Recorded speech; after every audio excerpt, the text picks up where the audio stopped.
మీ మోకాల నొప్పులకు ఎటువంటి సర్జరీ లేకుండా ఎపియాన్ పెయిన్ క్లినిక్ అందిస్తున్న అత్యాధునిక చికిత్స. నమస్తే ప్రసాద్. నీ పెయిన్స్, జాయింట్ పెయిన్స్ కానివ్వండి, లేకపోతే ఎముకల అరుగుదల కానివ్వండి, కామన్ అయిపోయింది. ఏజ్తో సంబంధం లేకుండా చాలా కామన్ అయిపోయింది. But you at this age is like very strong. అసలు స్ట్రాంగ్గా ఉండాలంటే నీస్ ఏం చేయాలి? బెస్ట్ ఎప్పుడు నాన్ వెజ్కే ప్రిఫర్ చేస్తాం. వితౌట్ నాన్ వెజ్ కూడా there are so many remedies, home రెమెడీసే మీరు చెప్తూ ఉంటారు కదా, అలాంటి కొన్ని సజెషన్స్. యాక్చువల్గా రూట్ కాస్, ప్రతి ప్రాబ్లంకి రూట్ కాస్ ఆలోచించాలి. సో మనము ఇప్పుడు ప్రాబ్లం వచ్చింది కదా అని దప్పైనప్పుడు బాయి దోవేది అంటాం మేము రాయలసీమ. అప్పుడు పరిగెత్తి కాల్షియం రిచ్ ఫుడ్ ఏది, రాగులు తిను, సద్దలు తిను అని అంటాము. కానీ రూట్ కాజ్ ఏంటి? At the time of your birth itself you are a weak child. ఎందుకు? Because your mother is child. Weak mothers will produce weaker children. So మదర్కే 6-7 ఉంది, హిమోగ్లోబిన్ లేదు, కాల్షియం లేదు, ఐరన్ లేదు, థైరాయిడ్ ప్రాబ్లము, ట్యాబ్లెట్స్తో ఉంది. So at least మీరు పుట్టినాక అన్నా జాగ్రత్తగా ఈ చెత్త చెదరం లేకుండా మంచి ఆహారము, ఫ్రెష్ గాలి, నేచర్లో ఉండడము, బాగా ఫిజికల్ ఎక్సర్సైజు, రైట్ ఫుడ్ ఇవ్వడము, ఇవన్నీ చేసుకుంటా వచ్చిండాల. అబ్బా అవన్నీ చేయలేము కదా, తొందరగా రెమెడీ చెప్పి అనుకుంటా ఉంటారు మీ ప్రేక్షకులు. కాదు సార్, ఇప్పుడు చెత్త చెదారం అని చాలా ఫ్రస్ట్రేటెడ్గా మీరు చెప్పారు. మీ దృష్టిలో 5 క్విక్ అది ఏంటి అంటే ఏం చెప్తారు? Like very dustbin products. ఇప్పుడు అందరూ తింటా ఉండే 2 minutes నూడిల్స్ కానీ, పిజ్జాలు, బర్గర్లు, కేకులు, ఐస్ క్రీములు, ఏమేమి ఎక్కువగా తింటాంటారు అవన్నీ చెప్తాయి కదా.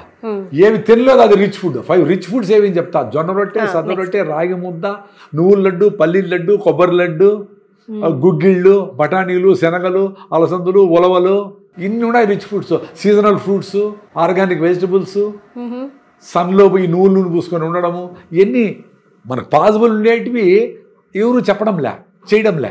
మనకి వీలయ్యేటివన్నీ చెప్పడంలే.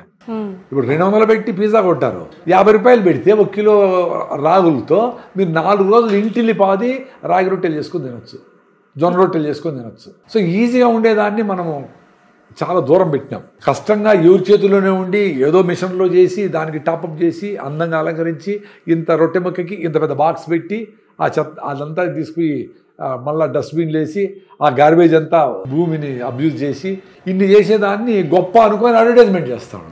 That is the sick. So rich food పిల్లలకి కాల్షియం రావాలా, మోకాళ్ళ నొప్పులు ఇవన్నీ వచ్చేదానికి ముఖ్యంగా ఆస్టియోపోరోసిస్, బోన్ డెన్సిటీ తగ్గిపోవడము, కాల్షియం తగినంత కాల్షియం బాడీలో లేకపోవడం. దానికి ఏం రీజను? ఎండలేకపోతేనే విటమిన్ D3 వస్తుంది. విటమిన్ D3 వస్తే కాల్షియం ప్రొడక్షన్ ఎక్కువైతుంది. కాబట్టి ఎండలేకి పోవాలా అని డాక్టర్లు చెప్తా ఉంటారు. మరి ఎండలేకి పోయేదానికే భయపడతా ఉంటారు కదా. అసలు ఎండలోకి పోవడం లేదు కదా అందరూ. ఎట్లా వస్తుంది ఇంకా కాల్షియం గట్టిగా మోకాళ్ళ నొప్పులు పోయి మీరు ఏమి చేయకపోయినా అన్ని బాగుండి హెల్త్గా ఎట్లా ఉంటారు? సో ఎండలేకి పోయేది కూడా సన్ స్క్రీన్ పూసుకొని పోతా ఉంటారు. బాడీ అంతా క్లోజ్ చేసినాము, అసలు చేతులు మొగాల కన్నా ఎండబడాలనుకుందాము, అది కూడా సన్ స్క్రీన్ పూసుకొని పోతాను. అన్నీ యాంటీ న్యాచురల్ థింగ్స్ చేస్తాను, ఆరోగ్యంగా ఉండాలా అని కోరుకుంటాను. ఈ లేదు నేచర్. ఇప్పుడు నేచరు డిఫైన్ చేసి ఉంటుందండి. బాగా పరిగెత్తి ఆహారం సంపాదించుకునే ఒక జంతువుకి పరిగెత్తే గుణము లైఫ్ లాంగ్ ఉంటుంది. ఇప్పుడు లాస్ట్ ఏజ్ తప్పితే. ఇప్పుడు 20 ఏళ్ళ పిల్లోళ్ళు మొక్కళ్ళ నొప్పులు, కాళ్ళు పని చేయలే, ఎక్కలేము, ఎండకపోతే పడిపోతే. అసలు ఎలిమెంటరీ స్కూల్ పిల్లలు జనగణమని అంటానే 10 మంది పడిపోయింటారు, జయహే అంటానే సగం మంది పడిపోయింటారు.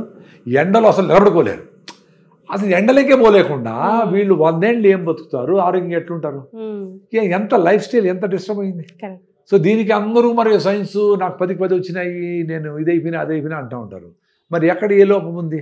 సో కాల్షియం రిచ్ ఫుడ్స్లో టాప్ ప్రియారిటీ సన్లైట్ పోవాల. వారంలో రోజు నువ్వుల నూనె పూసుకొని ఎండలో ఉండాలా.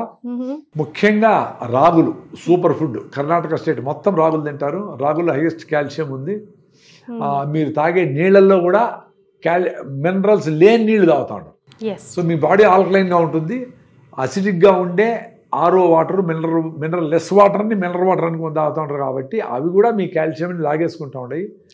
అందుకే జాయింట్ ఇప్పుడు న్యూట్రలైజ్ చేసేదానికి 7.3 pH న్యూట్రలైజ్ అని మీ బాడీలో ఉండే కాల్షియం మాలిక్యూల్స్ అనేది లాక్కుంటుంది న్యూట్రల్. మీరు కాఫీ తాగుతారు, టీ తాగుతారు, వేడిగా ఉంటుంది, పొట్ట పెడితే చల్లగా అవుతుంది, నార్మల్ అవుతుంది. చల్లగా కూడా కూల్ డ్రింక్ తాగిన లోపల వేడి చేసుకుంటుంది. సో బాడీ ఏదో మెకానిజం న్యూట్రలైజ్ చేసుకుంటుంది. అట్లా మీరు ఆరో నీళ్ళు తాగితే దాంట్లో మినరల్స్ లేవు కాబట్టి అసిడిక్గా ఉంటుంది, pH 6 కాబట్టి దాన్ని 7 చేసుకునే దానికి మీ మినరల్స్ లాక్కుంటారు. సో అందుకనే ఈ ఆర్ఓ నీళ్లతో జాయింట్ పెయిన్స్ రకరకాల సమస్యలు వచ్చినాయని గవర్నమెంట్ ఆఫ్ ఇండియా కూడా బ్యాన్ చేసింది. ఆర్ఓ నీళ్ళు తాగొద్దనింది. నేషనల్ గ్రీన్ ట్రిబ్యునల్ కూడా బ్యాన్ చేసింది. అయినా మనము మినరల్స్ తీయేసిన వాటర్ని మినరల్ వాటర్ అనుకుని తాగుతా ఉన్నాము. That is very sick. So అది మినరల్స్ ఎట్లా వస్తాయి?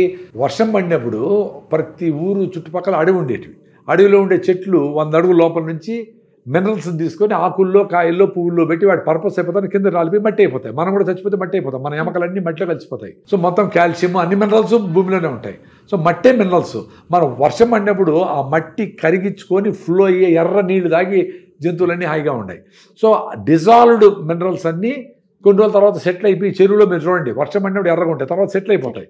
సో పైన ఉండే నీళ్ళల్లో డిజాల్వ్డ్ మినరల్స్ అన్నీ TDS టోటల్ డిజాల్వ్డ్ సాలిడ్స్ లాగా వచ్చేసి మీకు మినరల్ వాటర్ అవుతుంది. పైన ఉండే ఆర్గానిక్ మ్యాటర్ అంతా చిన్నగా సెటిల్ అయిపోయి కింద ఒండ్రు మట్టి లాగా తయారైతే చెరువు ఎండిపోయినప్పుడు ఆ ఒండ్రు మట్టి తీసుకొని పొలానికి వేసేవాళ్ళు. సో పొలాలు కూడా రిచ్గా ఉండేటివి. ఇది ఎంత సైన్సే మనం మాట్లాడుతూ ఉండేది. ఇప్పుడు అన్సైంటిఫిక్ థింగ్స్ అన్నీ మీరు ఏమున్నా మీరు ఎండ పోకపోయినా ఏం పోకపోయినా నువ్వు ట్యాబ్లెట్ వేసుకో, నువ్వు ఇంకోటి వేసుకో, క్రీమ్ వేసుకో, అందం కనపడేదానికి బ్యూటీ పార్లర్లు పో అని చెప్తా ఉంటారు. కానీ బ్యూటీ అనేది లోపల మీ హిమోగ్లోబిన్ 50 నుండి ఆరోగ్యంగా ఉండేది బ్యూటీ. అది 6 ఉన్నా 5 ఉన్నా బయట కనపడేదానికి రింగ్స్ అది వేసుకొని ఇవి వేసుకొని అది వేసుకొని అందంగా కనపడాలనుకునేది it's absurd. That there is no meaning in it. So అందరూ ఇది కష్టం అనుకొని దాని పోతా ఉంటారు. యాక్చువల్లీ ఇది సులువు. పొద్దున లేస్తానే అంత రాగి జావ తాగేది, బాగా 1 అవర్ వాకింగ్ చేసేది, ఆ రాగి రొట్టెలు జొన్న రొట్టెలు చేసుకొని తినేది, 2 రోజులు నువ్వుల లడ్డు, పల్లి లడ్డు, కొబ్బరి లడ్డూలు తినేది, ఇవన్నీ మన చేతుల్లో ఉండేది. సాయంత్రం వస్తానే గుడిలో పెట్టేట్టు గుగ్గిళ్ళు, బఠానీలు కానీ శనగలు కానీ మంచి ప్రోటీన్ కదా అది. మంచిగా కొబ్బరి తురుము వేసుకొని, నిమ్మకాయ పెట్టుకొని, క్యారెట్లు పెట్టి బాగా అట్రాక్టివ్గా పిల్లోడు పెడితే వాడు తింటాడు. రే గది దావుదోరా అనకుండా వాడికి ఏదో చైనీస్ పొరిడ్జ్ అని ఏదో పేరు పెట్టి జావలు గివలన్నీ వేసి కొన్ని డ్రై ఫ్రూట్స్ వేసి తమాషగా చేసిస్తే వాడికి రుచిగా వాడు మళ్ళీ చెత్త తినకుండా ఉంటాడు బయటికి.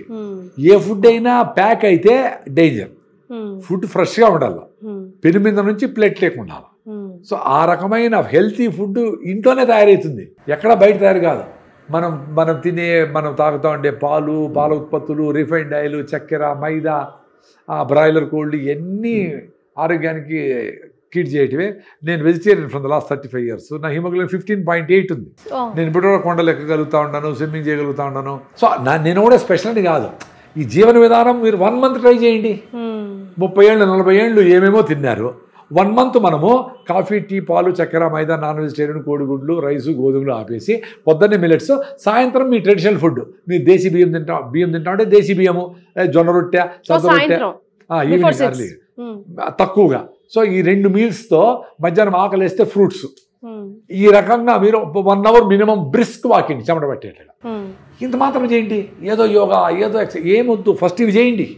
మళ్ళీ మీ మైండ్ చెప్తే యోగా చేయండి, సూర్య నమస్కారాలు చేయండి, ప్రాణాయామం చేయండి, ఎన్నైనా చేద్దురు. మళ్ళీ మీకోసం మీరు టైం ఇచ్చుకునే దానికంటే బెటర్ ఫ్రీడమ్ ఏమీ లేదు. మీకు 100 కోట్లు ఇచ్చినా మీ ఫ్రీడమ్తో మీరు పని చేయకపోతే నాకు 100 కోట్ల కోసము నేనేం చేయలేకుండా ఉన్నాను అంటే అది దరిద్రం. అది మీకోసం మీరు టైం ఇచ్చుకునేది టాప్ ప్రియారిటీ. దాని తర్వాతనే 100 కోట్ల బదులు 99 కోట్లు సంపాదించినా పర్వాలే, లేదా 9 కోట్లు సంపాదించినా పర్వాలే.